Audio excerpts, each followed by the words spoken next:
This is a picture of sandpan. Sandpan just doesn't work. Sandpan.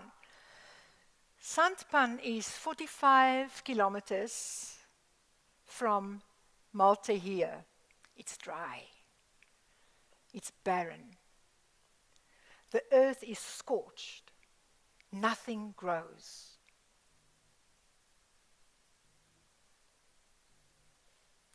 But every 7 to 10 years, the clouds start to gather and it rains.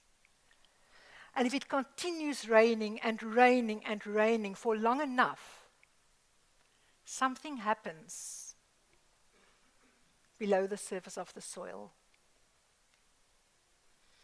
And little shoots, bulbs that's been lying there dormant, waiting for the rain, for 7 to 10 years, start to send up its tiny green shoots right through the earth, right through the shallow water. And 7 days from the rain has started, you see the lilies bloom. 700 hectares full of lilies blooming where there was nothing. It's not true that there was nothing. It was there, but the seed of it was there. It just didn't get rain. And that is why I started Free to Grow 25 years ago. Because I am so aware, and I was so aware as a social worker and community worker, that people felt barren, that people's hearts and lives felt dry, yearning for rain so they could reach their potential and blossom and grow. So I started Free to Grow as a vehicle to achieve that, to be the rain, to give rain where there was drought. And for me, the wonderful thing was that I was not alone in this journey. But Machachi has done all those things, and I'm not going to do it again. But can you imagine how many bulbs I alone would have been able to get going? So this is what we've done. This is what we've created. And today, 25 days later, it is as needed as it was at that time. Because as we continue interacting with communities, with hospitals, with corporates, big and small, I have realized that people still are the same. We have this woman who said, "This is me. I am stuck in a cage. I don't see a way out. My eyes are closed. I don't see a way out. My mouth is closed. I don't have a voice. I am going nowhere. Here am I, and this is where I will always be." We had this farm worker in Pakketberg saying, "This is me." He said, "It's just this body. I don't have that heart, that engine that must drive me forward, the wheels that must take me somewhere. It's missing, I don't have it." This man said, "When I was 7 years old, I came home." He was now somewhere in the 50s. I came home one day. And he said, "I was just in time to see the police van leave our home. And I could see my mother and my father's face in the police van's window. I never saw them again. I was 7 years old. And I told myself, do not cry, just get them back." And he said, "I'm doing it every day. Every day as a shop steward, I'm getting them back." He said, "This is my dagger, and that's the blood. I'm getting them back."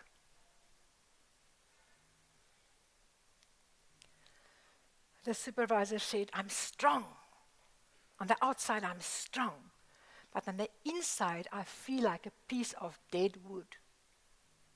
So, if you had to see yourself and life like that, how would that determine the choices you make? How would that determine the steps that you take How would that determine the doors that you walk into or stay away from?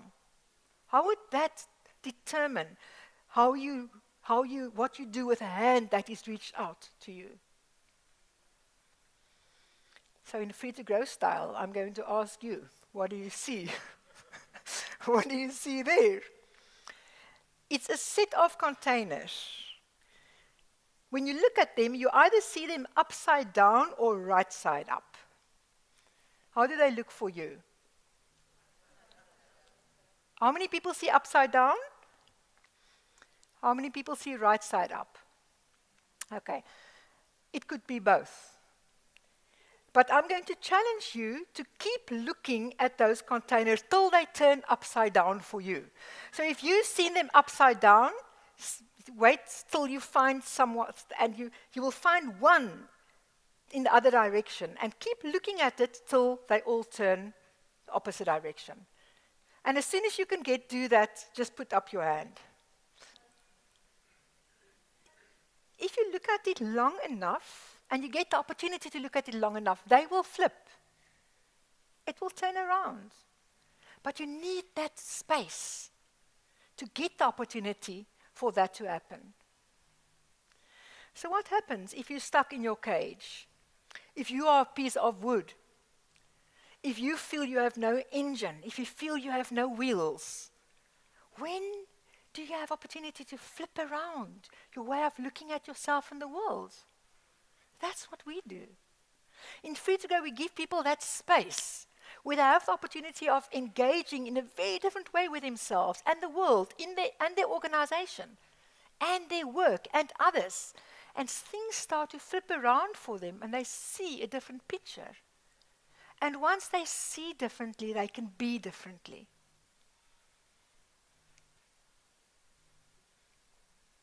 And that is what happens. No cage anymore. Eyes are open. She has grown, become strong, big feet to give her a foundation, and an open mouth to speak, and ears, because Sunny said, I am now connected to people.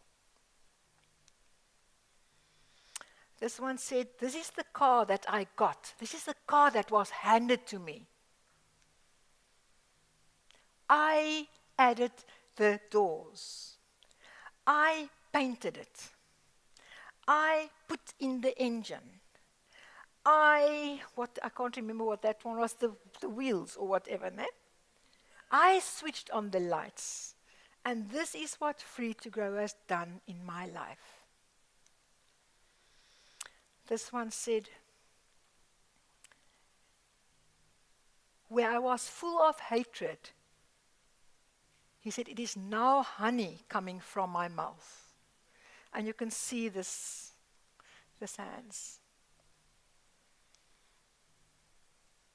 Life Skills, a program that this person said, it changed something inside of me. Still the block of wood, but now I've become a little harmonica. And he said, now I make music and people can dance. So we've been able to make music and help people dance for 25 years. I can't think of many works that are more worthwhile than that. It's been a wonderful opportunity, a great opportunity. And what was for me so exciting about the 25 years is that we started with making music in people's lives. Then it became teams. Then we started to say, but how do we help somebody get out of the cage if his leader just puts him back in the cage? And we started working on leadership development. And the last 6-7 years, we've been looking at culture. How can we not only help people make music, but also play in the orchestra of the organization, where they add value, where they are valued, where they feel that they're making a contribution and bringing their strengths to the work. So we've been moving into the space of cultural engagement. That has always been our hearts, and hopefully it will always be our heart, the core of the work that we do. Transforming people, transforming organizations, bringing meaning, bringing hope, bringing purpose.